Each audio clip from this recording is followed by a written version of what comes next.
tous et à toutes, c'est Aiseki et aujourd'hui nous nous retrouvons pour une vidéo dans laquelle je donnerai mon avis sur l'anime The Rising of the Shield Hero. Un isekai parmi tous les isekai qui sont tellement nombreux, mais je tenais vraiment à vous parler de cet anime parce que je le trouve vraiment différent des autres isekai. Alors c'est un isekai de type seinen, genre action, aventure, drame et fantasy, et pour thème autre monde évidemment, magie, monstres et vengeance. Alors, là, pour la petite histoire, c'est Naofumi qui, c'est un jeune homme tout à fait normal, qui un jour sera évidemment invoqué dans un autre monde avec 3 autres personnages et ils vont être considérés tous les 4 comme des héros. Chacun aura une arme de prédilection et sera nommé par rapport à cette arme. Donc il y a l'héros de l'épée, l'héros de l'arc, l'héros de la lance et le héros au bouclier qui sera donc Naofumi. Alors l'héros au bouclier est considéré comme le héros le plus faible puisque le bouclier ne sert qu'à défendre et pas à attaquer, et donc c'est déjà mal parti pour Naofumi dans ce nouveau monde. En plus de cela, il est déjà mal vu dès le début. Donc lors de la constitution de groupes de combat, vont être sélectionnés des combattants et ils vont pouvoir choisir dans quel groupe ils vont. Et Naofumi se retrouve tout seul et puis finalement une personne décide d'aller dans son groupe, une fille, et évidemment cette fille, évidemment comme je dis tout commence très mal pour Naofumi. Il va tomber sur une salope et qui va le manipuler et qui va faire genre tu es le meilleur, etc. Elle va voler, s'en aller et il va être accusé d'avoir abusé d'elle sexuellement et ce qui n'est évidemment pas le cas, et il va être mal vu partout où il ira, et donc ça va être très difficile pour lui au début de son histoire d'évoluer dans ce monde où il est mal vu partout. Heureusement, un armurier va au-delà de cette histoire-là et va un petit peu l'aider.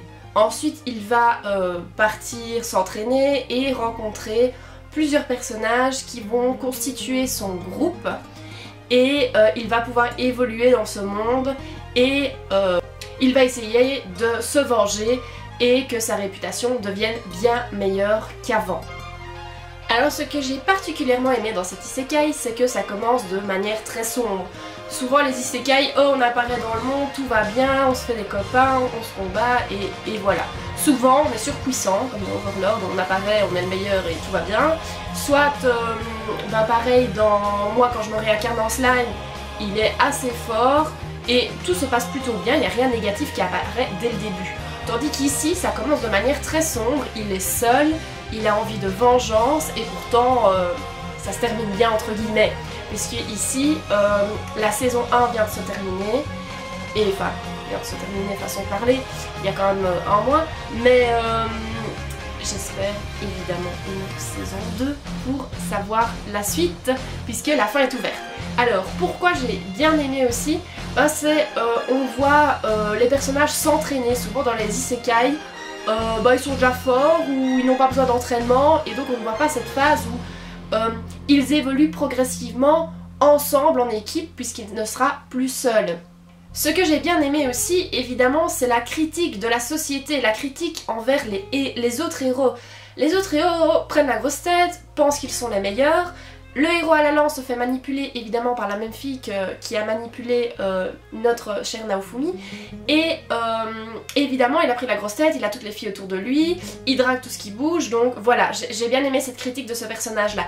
Et les deux autres, ils vont accomplir des quêtes sans se rendre compte qu'il y a des conséquences par la suite. Par exemple, l'héros à l'épée va tuer un dragon, mais ce dragon en putréfaction va dégager des émanations qui vont intoxiquer les personnes du village. Et donc, ce que j'ai bien aimé, c'est que Naofumi va les pousser à réfléchir finalement. Ils vont quand même pas changer, mais il a cette réflexion de « mais vous vous rendez compte, vous êtes des héros, mais vous n'allez pas assez loin, vous faites ce que vous devez faire et puis s'il y a des conséquences, ce n'est pas grave, peu importe. » Mais aussi, c'est la critique de l'église.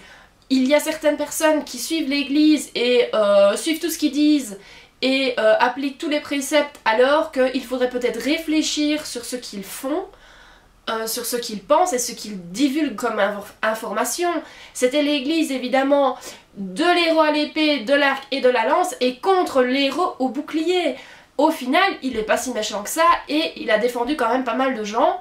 Donc j'ai bien aimé ce fait que arrêtez de foncer et de croire n'importe quoi, réfléchissez par vous-même et arrêtez d'être manipulé par des personnes.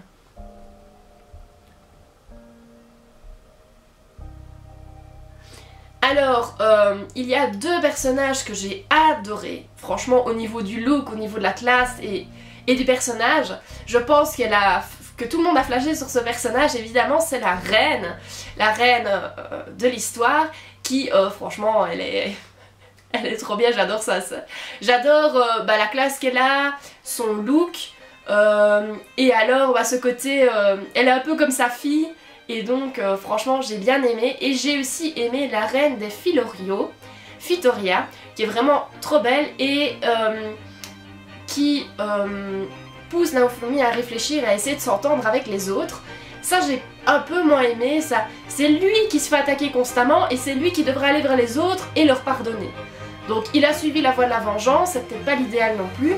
Mais les pousser à se réconcilier et que lui doive aller vers les autres, je suis pas d'accord. C'est les autres qui devraient aller vers lui et s'excuser. Ce qu'ils n'ont pas vraiment fait, à mon sens. J'espère vous avoir convaincu de regarder cet animé si ce n'est déjà fait. Espérons qu'il y ait une saison 2. Je sais qu'il y a des mangas et mon frère les a. D'ailleurs c'est mon frère qui m'a encore conseillé cet animé. Mais je n'ai pas encore pris le temps de lire les mangas et je ne sais pas où ils en sont, s'ils sont plus loin que la saison 1 ou pas. Par contre, la fin de la saison 1 crée vraiment une porte ouverte à la suite de l'histoire, donc normalement il devrait y avoir une saison 2. Je vous conseille d'aller écouter l'opening parce qu'il est vraiment génial. Sur ce, je vous souhaite une bonne journée, une bonne soirée, une bonne nuit. À bientôt. Bisous!